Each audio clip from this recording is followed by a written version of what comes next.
In today's video, we're going to talk about persistence, and I believe that it is the power to keep moving forward. So, really, what is it to you? I suppose you could say it's the ability to continue in the face of great difficulties. It's what separates us from success to failure. Now, I've written this down earlier on, and I'm just looking at my laptop. It comes from the Oxford English Dictionary to describe persistence. It states that the fact of continuing to try to do something despite difficulties, especially when other people are against you and you think that they think that you are being annoying or unreasonable. But it's important that we can distinguish that from motivation, because motivation is what gets us started, but it's persistence that what really keeps each and every one of us going. Have you ever started something really exciting in your life? Maybe it's a job, maybe it's a goal, maybe um, a new hobby, but only to give up because you found it so incredibly hard. But I've been that classic example as a young boy. I was brought up in a business where my parents had a general hardware store, but we also had a department where we specialised in new and reconditioned pianos. And my parents had this phenomenal idea that, we'd send Brian to the piano teacher at the very top of our street. He'd get some piano lessons, and I'm sure that we're probably going to say when clients come in, Brian will be able to play the piano for them. But I discovered beside our piano teacher's house was the local snooker hall, which was far more interesting to me than going to piano lessons. Now, I'm sure my parents thought, well, we're going to get a young Richard Clayderman coming up here. But after a few lessons, I really discovered that my aspiring music career took a massive nosedive. And it's not that I wasn't interested, I just didn't have the persistence to learn maybe the scales, to learn about the particular piano itself. I just didn't have that persistence. And unfortunately for me, I wasted my parents' money, I wasted the time of the piano teacher, and I wasted my own time. And as Benjamin Franklin once said, that it's energy and persistence that conquers all things. I really wish I'd learned that quote when I was a lot younger, but the benefit of hindsight is a fantastic thing, isn't it? So let us take a look at some of the examples of those who were persistent throughout their life that have become huge examples to each and every one of us. For me, I have a huge affiliation and love for Orville and Wilbur Wright, who on the 17th of December in 1903 in Kitty Hawk got their aircraft off the ground and got it airborne. And the amazing thing with the two Wright brothers is that they took us to a completely new kingdom.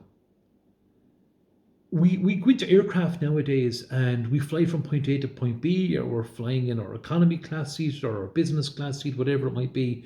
We're looking at our iPhones, our iPads, our tablets, our laptops, our books, whatever it might be. And we don't take any notice of the perseverance and the persistence that those two Wright brothers had to have so that we could receive the benefit of it over 100 years later. Those two brothers were being signed into a mental institution by their family members and by their neighbours because they thought what they were doing was absolutely ludicrous. But they had a vision, they had a goal, but more importantly, they were persistent in that.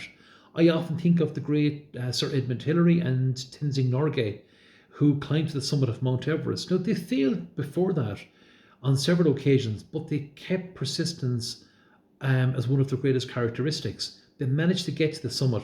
Remember, Edmund Hillary was a beekeeper from Auckland, New Zealand, and Tenzing Norgay was a sheep herder or goat herder in Nepal. There wasn't anything special about these two men, but they had a goal, they had a dream, they had a vision.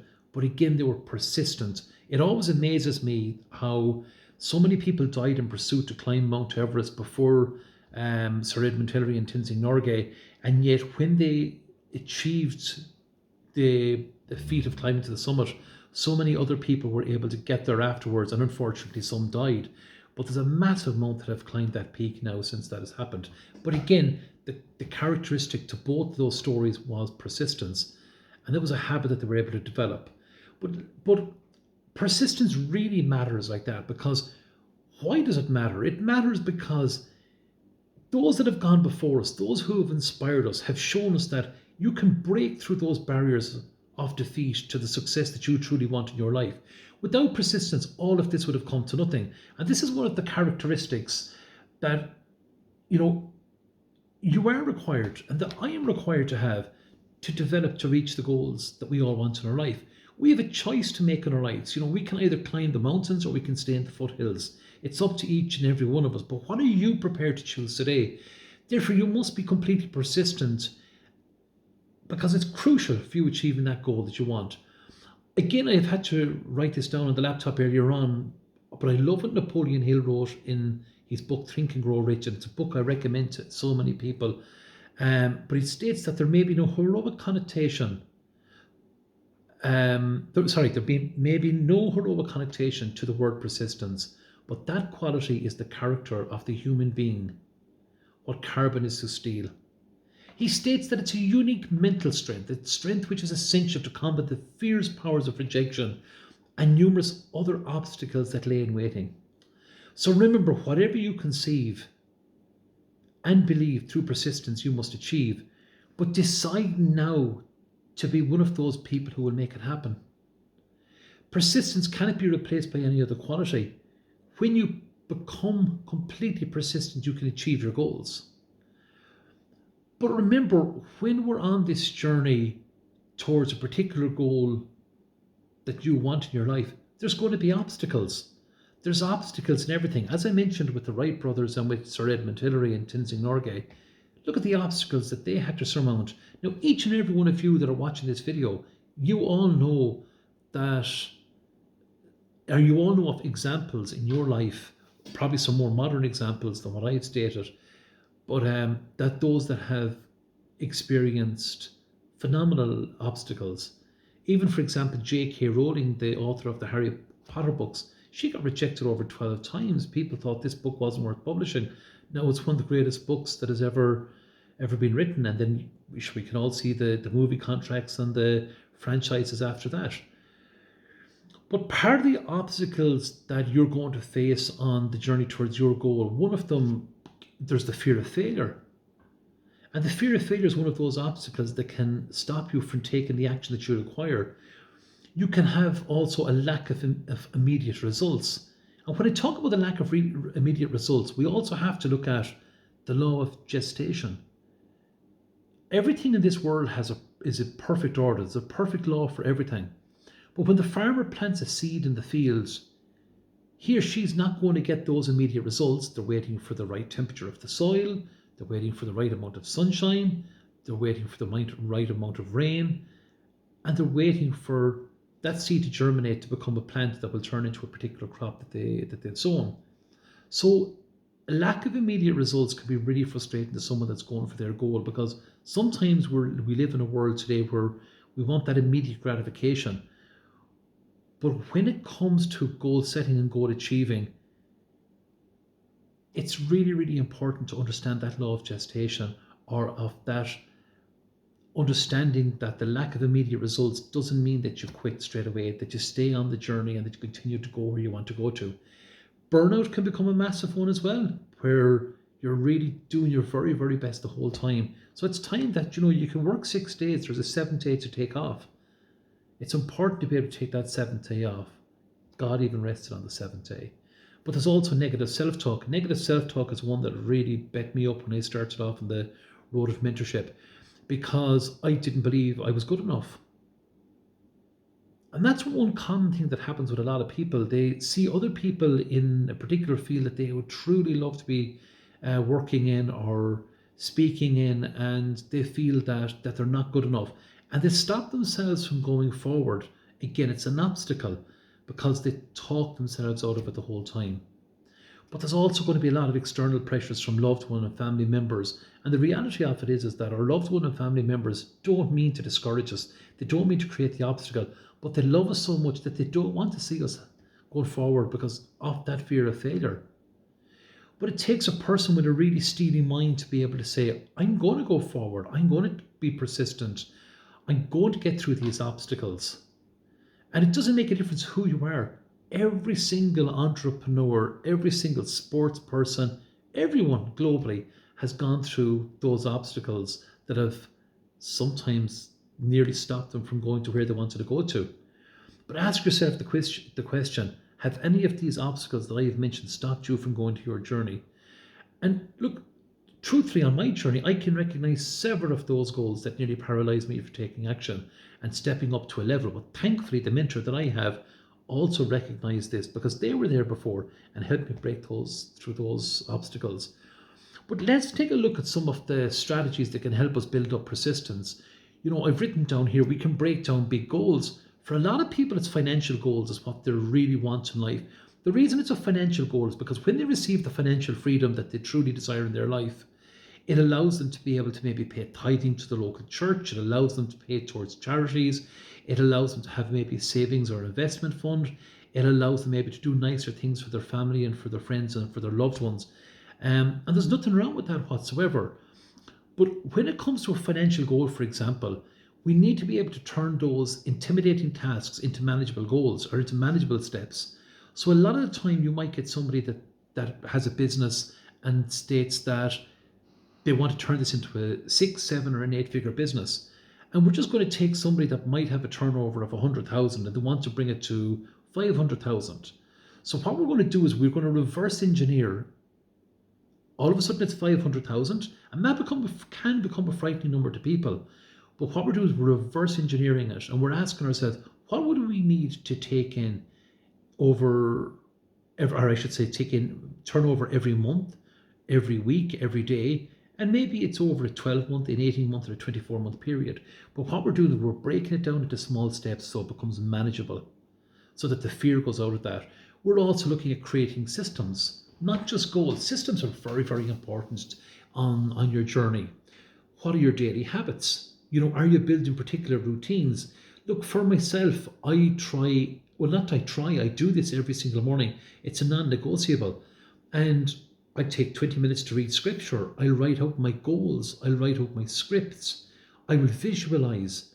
Someone asked me recently, they had a goal where they wanted to earn €30,000 per month. And they said, could I help them? Could I give them some form of an affirmation?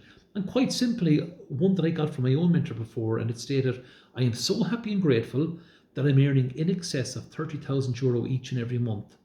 And I love it. That truth is clearly imaged in my conscious mind and is effectively planted through constant spaced repetition in my subconscious mind, and therefore is presently coming into form. So that's a really handy affirmation for somebody that might have a financial goal. And what you're doing with that affirmation, then you're visualizing that, and by visualizing it, you get into the feeling of it, the feeling of the wish fulfilled or the assumed goal that you have. Everything is coming from within. It's not the external self, it's the internal self. But these are all the habits that you're building up to going to where you want to go to, but it requires persistence, because it's awful easy to turn around after 3 or 4 days and say, I'm getting sick of this, I don't really want to do this. This is really where persistence comes in, and this is what will make a big difference to you in your journey. I also have tracked my progress.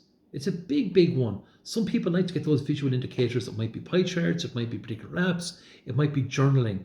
But the visual progress, again, when it comes to the financial goal, you might say, where can I be in 6 months or 12 months' time? But if you see an improvement in those finances, it gives you motivation. It boosts the motivation when you can visually see that. You can reflect that through your bank statements. But it might be somebody else that might need to lose a few pounds or desires to lose a few pounds or release a few pounds weight. And when they see that weight coming down on the scale, again, it boosts their motivation to keep moving forward, again, being persistent. But we can also learn from the setbacks that we've had on the journey. And we can reframe failures as lessons. We can keep a particular log of saying the things that didn't get us the results so that we don't go down those roads again.